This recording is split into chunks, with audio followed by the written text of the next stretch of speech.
আসসালামু আলাইকুম। আজকে আমি রান্না করব লাউ দিয়ে মুরগির পা, গিলা, মাইটা, গলা এগুলা মানে মুরগির অন্যান্য যে অংশগুলো সেগুলো আমি আজকে লাউ দিয়ে রান্না করব। সবাই তো লাউ দিয়ে মাংস রান্না করে বা অন্য কিছু রান্না করে। আমি ট্রাই করেছি এভাবে রান্না করার জন্য।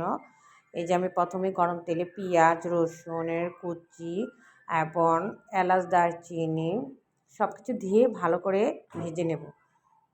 ভেজে নিয়ে এগুলোর মধ্যে আমি পরিমাণ মতন সম্পূর্ণ মশলা দিয়ে কষিয়ে এই পায়াগুলো সবগুলো আমি করব।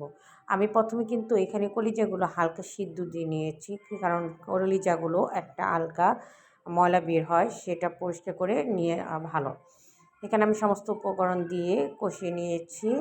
এখানে 1 চামচ লবণ দিয়েছিলাম, হলুদের গুঁড়া পরিমাণ মতো দিয়েছি, কারণ লাউয়ের তরকারি হালকা মশলা হলে সেটা স্বাদ বৃদ্ধি পায়।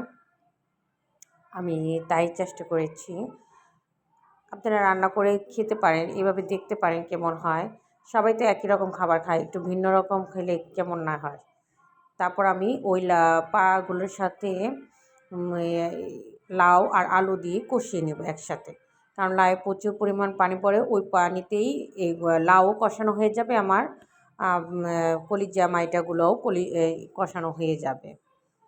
আসলে আমি নতুন আপনাদের ভিডিও করে থাকি। আমার ভিডিও যদি আপনাদের অবশ্যই ভালো লাগে, আমাকে কমেন্টস বক্সে জানাবেন, আমাকে উৎসাহিত করবেন।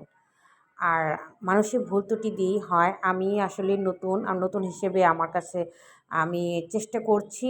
তারপর আপনারা আমার ভুল ত্রুটিগুলো ধরিয়ে দিবেন। এভাবে আমি ভালো করে দেখেন কষানো হয়ে গেছে। আমার লাউগুলোও কিন্তু নরম হয়ে গিয়েছে। আমি খুব সুন্দর করে এটা আঠা, আঠা করে দিয়ে জিরার গুঁড়া দিয়ে নামিয়ে ফেলবো। আমি অবশ্যই আপনাদের এটা ফাইনাল লুকগুলোটা দেখাবো। আপনারা অবশ্যই এটা ট্রাই করবেন এবং ট্রাই করে আমাকে জানাবেন কমেন্টস বক্সে কেমন হয়েছে। এই যে আমার লাউ দিয়ে মুরগির গিলামাইটা রান্না কমপ্লিট। কেমন হয়েছে অবশ্যই জানাবেন।